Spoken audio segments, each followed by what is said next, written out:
Okay, my name is Josh Richards. This is my presentation on logarithms. To start off, I'm going to just start with this. Let's say you have x and you square it. What would be the inverse operation of squaring x?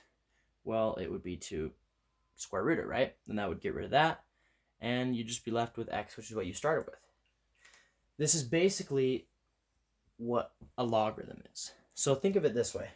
A logarithm is the inverse of an exponential function. So the reason they exist in math and the reason we use them is because every action in math has to be, able to have some opposite action that can undo it, right? So that's what a logarithm is for an exponential function. So I'm going to put it to you like this. Here's your coordinate plane. An exponential function, a normal one, will look something like this, right? Then a logarithmic function, here I'm going to label this really quick. A logarithmic function is the exact inverse of an exponential function. So what you do is you reflect it across, that's kind of a squiggly, but you get the idea. You reflect it across y equals x, reflect it across that line, and so your logarithmic graph is going to look something like this. Okay? Now, one thing you'll notice about this is the exponential function gets ever so closer to the x-axis, right? And the logarithmic function gets ever so closer to the y-axis. This is helpful because you know that with a logarithmic function, you're always going to have a vertical asymptote. And with an exponential function, you're always going to have a horizontal asymptote. But this is just kind of a visual to show you kind of how a logarithmic function looks compared to an exponential, and as it's its inverse. So what I want to start with really quick is I want to start by kind of just going over some laws of exponents laws of logarithms and kind of how they work. So I'm going to go ahead and write those out real quick. Okay, so here are our rules of logarithms. So to start, you have log base b of x times y is equal to log base b of x plus log base b of y. I'm not going to read over all these because I think it's a waste of time, but if you guys want to write these down, they might be helpful later. For the video, I'm going to have you do some problems, so if you want to write those down, pause the video really quick. That might be helpful to you. Another thing you might that's important is this down here. This isn't a rule of logarithms, but it's called the change, it's not a law, but it's a rule. It's called the change of base rule. So this isn't very commonly used, but I figured it was, something that I should probably touch on in the video. So log base b of c is equal to log base a of c over log base a of b. So what we basically did here is we're changing the base this log is in. So how this works is you kind of just pick a new base, whatever you want that new base to be. If you need it to be something specific for a problem, then you're trying to change the base. So what happens is you take this part right here, which is a little higher than your base, right? And it goes to the numerator. And then you take your base and it goes to the denominator, right? And I kind of just laid out an example for you guys right here. So log base 3 of 7 equals, I chose 10 as my new base, log base 10 of 7 over log base 10 of 3, right? So that's a change of base rule. Moving on, some important things to know. Ln is natural log. This is something that exists because of log base e. So log base e is the same thing as ln, and they just put it differently.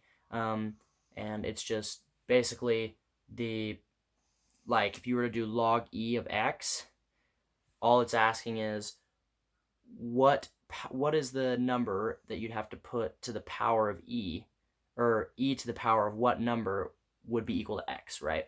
And that's what that is. And then one thing we need to talk about before we start doing problems is, one thing about logarithms is sometimes you'll see logarithms written like this. There'll be no base. It'll just look like that, log of something. It's always implied that this base is going to be 10. If it doesn't show a base, it's always implied that it's 10. So I shouldn't write equal because this is to the x, but think of it like this. This is always equal there. Now I'm going to write up some problems for you guys to do and kind of just explain some things about logarithms. And so just give me 1 second, I'll write those up. Okay, so now that we've gone over some basic rules of logarithms and we've kind of talked about what a logarithm is, we're now going to kind of jump into some equations and try to solve some. So one thing, the basic gist of logarithms is this. If you have a log to a base, and this is just hypothetical for this first problem, but it could be any base, right? If you put that as a power to the base, same base, so it'd have to be the same, they cancel.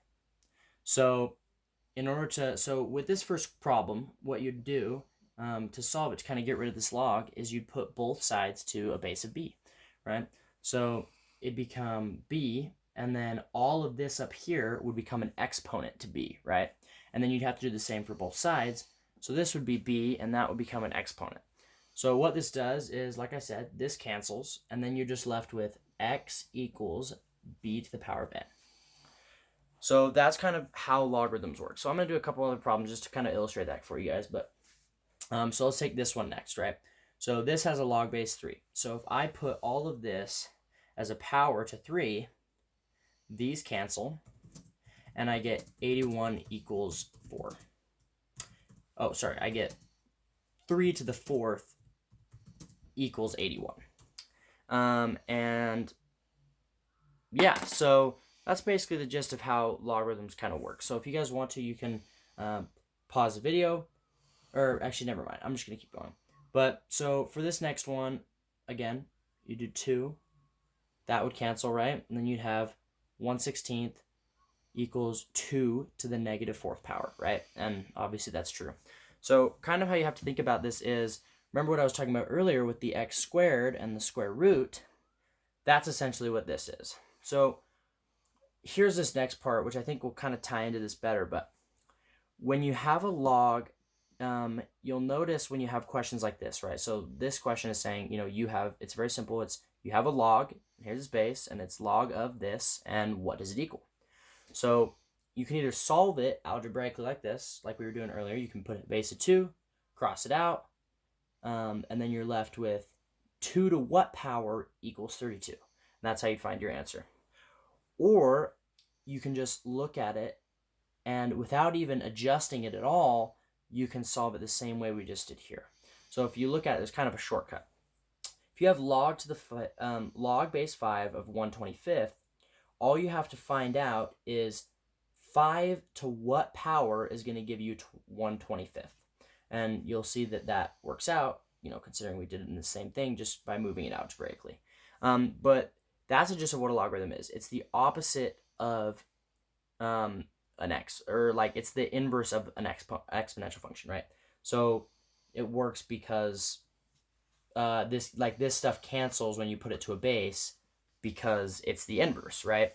So basically that's how you solve it. I want to give you guys a chance. If you want to pause the video, you can try to solve this last problem and find out what x is. So go ahead and pause the video if you want to and solve it. We're going to move on. Okay, so if you answer that last question, the correct answer would have been 1/2. But okay, so now we're going to move on. Here we're going to talk about kind of expanding logarithms and kind of using the rules that we used earlier I showed you earlier to do this. So we're going to take this question, and it asks us, here's what you have, expand this log, right?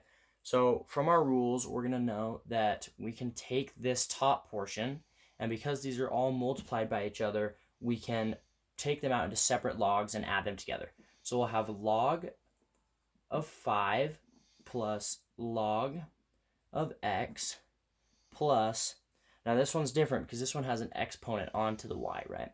So with our exponent rule, we actually can move that 2 to the front, and we'll have 2 log of y, right? So then we're done with that first part, right? This last part, everything is going to be on the denominator, so we're going to be subtracting it instead. So we're going to subtract. Now remember, a square root is actually everything to the power of 1/2. So we're going to take w to the power of 1/2. And we're going to, so it'll be log to the power of w, log of w to the power of 1/2. So actually what we're going to do is put that 1/2 at the beginning and say 1/2 log W. And we're going to do the same thing with Z and say 1/2 log Z. Subtract it.